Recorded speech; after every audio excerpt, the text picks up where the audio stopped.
यार फूडी बंदे को अगर कोई चीज खाने की चुल हो जाए ना, तो जब तक उसकी क्रेविंग फुलफिल नहीं होती उसे सुकून नहीं मिलता। आज हम लोग शाम को 7 बजे ऑफिस में बैठे थे कि फरहान भाई के मोबाइल में भैया कबाब की वीडियो नमूदार होती है और ये छोटे छोटे कबाब और अफगानी टिक्का उनके दिमाग पे सवार हो जाते हैं। तो वो कहते हैं कि भाई मैंने तो आज ही ये खाना है। मैंने कहा चलो भाई, हम कौन सा दूर है, मुस्लिम टाउन से हम लोगों ने गाड़ी निकाली और 10 मिनट में हम लोग पहुंच गए मॉडल टाउन भैया के कबाब खाने के लिए। अब मुश्किल हमें यहाँ पर ये पेश आई कि भैया के कबाब मैं ऑलरेडी ट्राई कर चुका हूँ, जिनका टेस्ट मुझे एवरेज लगता है। अब हम लोग चूज कर रहे थे कि हम लोग भाई के कबाब खाएं या भैया के कबाब खाएं, लेकिन जब हम लोगों ने वहां के लोकल दुकानदार से पूछा तो उसने कहा कि भाई भैया की ऑफिशियल पुरानी दुकान यही है और इसका टेस्ट ही अच्छा है। तो जनाब फाइनली हम लोग भैया जी के कबाब खाने के लिए वहीं पर बैठ गए। भैया जी को ऑर्डर देने के बाद जो इंटरनल सेटिस्फेक्शन थी ना हमारी, वो फुलफिल नहीं हो रही थी। तो फरहान भाई उठे और वो जनाब भाई जी की तरफ चल पड़े। उन्होंने कहा कि भाई जी के भी ट्राई करते हैं और भैया जी के भी ट्राई करते हैं, देखते हैं दोनों में से कौन सा बेहतर है। जब हम लोग भाई जी पर जाकर पहुंचे तो हम लोगों ने 6 कबाब वहां पर भी लगवा लिए और साथ ही अफगानी टिक्का भी था। तो हम लोगों ने भाई साहब अपने लिए 6 अफगानी टिक्के की बोटियां भी लगवा ली। अब ये 3 यहाँ पर रेस्टोरेंट है, इन तीनों का कंपैरिजन हम लोग करने लगे हैं, देखते हैं कि भाई किसका टेस्ट सबसे बेहतर है। तो अभी तक हम लोग भाई जी कबाब वाले के पास ही खड़े थे और उन्होंने हमें अपने कबाब जो है वो सर्व भी कर दिए। और जैसे ही भाई साहब वो कबाब खाए, ओए होए होए, वो कबाब तो बहुत ही जबरदस्त है। मतलब पूरा मीट का फ्लेवर और जबरदस्त किस्म का कुक हुआ कबाब था, जो कि खा के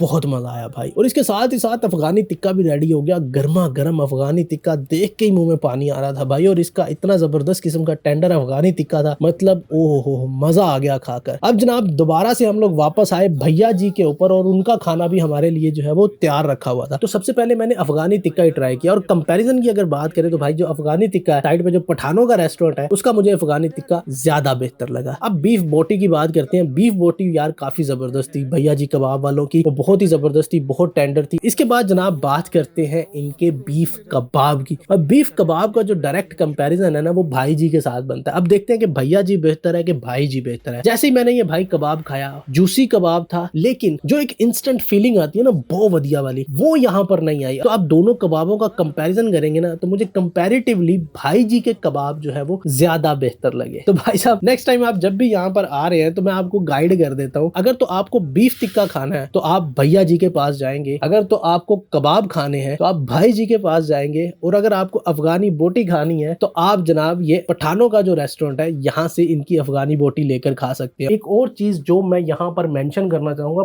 प्राइस काफी ज्यादा महंगी है, वैल्यू फॉर मनी नहीं है भाई यहाँ पे कुछ भी। मतलब 600 रुपए के अगर आपको ये 6 कबाब मिल रहे हैं छोटे छोटे बिल्कुल चीची उंगली के साइज के, तो मेरे ख्याल से वर्थ इट नहीं है। एक नवाले में आपका एक कबाब आएगा, मतलब आपको एक नवाला यहाँ पे 100 रुपए का कॉस्ट करेगा। आराम से आप 2-3 दर्जन तो एक बंदा ये कबाब खा सकता है। तो अगर आप यहाँ पर आ रहे हो तो पैसे शैसे अपने जेब में अच्छे खासे रख के लाइएगा। आय हाय हाय बहुत बढ़िया।